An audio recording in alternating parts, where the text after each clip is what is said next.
طب خلينا نحكي بصراحة ووضوح وبكل واقعية. ترفع القبعة على المنتخب الفلسطيني رغم ضعف الإمكانيات ورغم اللي بتمر فيه بلدنا الشقيقة فلسطين، لكنه اليوم قدم شوط ثاني خيالي، شوط ثاني خيالي على منتخب من أكبر المنتخبات الآسيوية حاليا. فعليا عندهم لاعب اسمه آدم الكايد، ما شاء الله عليك، عيني عليك باردة يا ولدي.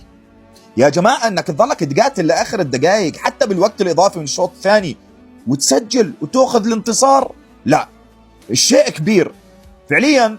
انا بتوقع لو المنتخب الفلسطيني عنده الامكانيات راح يكون واصل لبعيد بعيد بعيد جدا.